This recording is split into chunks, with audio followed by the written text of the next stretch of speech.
Aku akan bagi 4.5 bintang lah. Memang sangat sedap. Yang kena dengan tekak aku lah.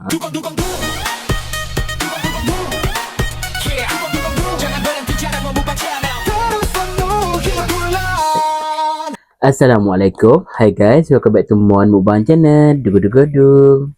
So hari ni aku nak makan apa? Hari ni aku nak makan premium collection daripada Indomie. Ni dia ada preset Tori Miso.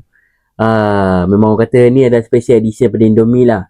Ada macam-macam jenis. Tapi aku nak try ni dulu. So jom kita try makan. Kita rasa kuah dia dulu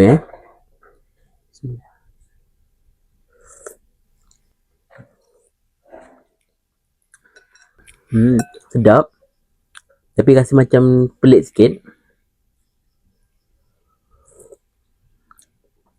Tapi okey lah. Bila aku makan benda ni, aku teringat macam kita makan mami mi segera yang perisi itik. Lebih kurang je rasa dia. Tapi okey lah, sedap. Dia macam ada rasa sup, ada rasa macam masin-masin sikit. So, jangan tu makan. Bismillah.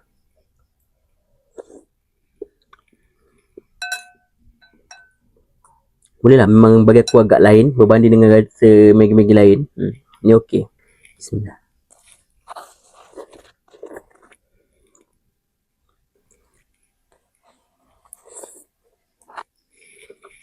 Texture mi dia pun tak macam Indomie yang lain. Dia macam lain sikit bagi aku.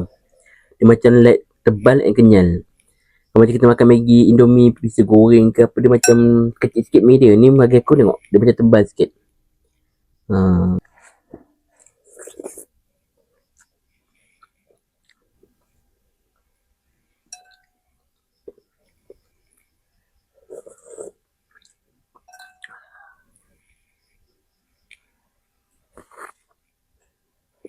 So, aku nak iklan kejap.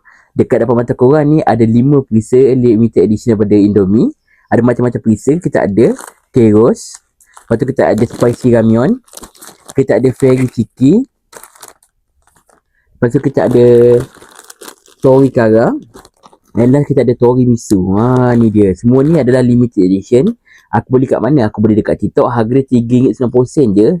So kalau kau nak beli boleh tekan beg kuning. Cuma benda ni kan limited edition. So kadang-kadang kalau kau beli kat beg kuning tu dah habis ataupun dah sold out. So kalau kau bertuah je kau boleh beli ke 55 limited edition Indomie ni. So kau kena cuba beli and makan semua preset daripada limited edition Indomie ni.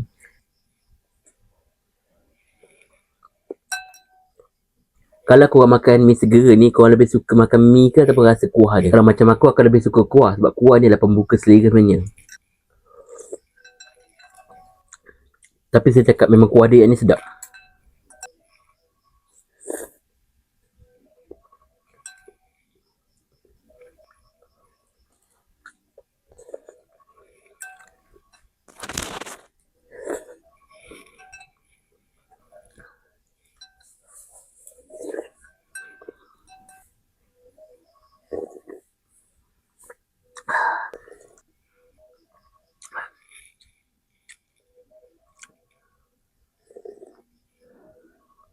So kalau makan Tori Miso ni daripada Indomie memang sangat sedap bagi aku. Kalau daripada 5 bintang, aku akan bagi 4.5 bintang lah. Memang sangat sedap. Yang kena dengan tekak aku lah. So memang korang patut cuba Indomie preset yang ini. Memang sangat sedap. Tori Miso memang sangat sedap. So aku rasa setakat ni je konten aku pada hari ni. Jangan lupa untuk korang like video aku, subscribe video aku and share video aku ni pada orang lain. Kalau boleh biarlah YouTube aku ni sampai mana? Sampai menuju bulan.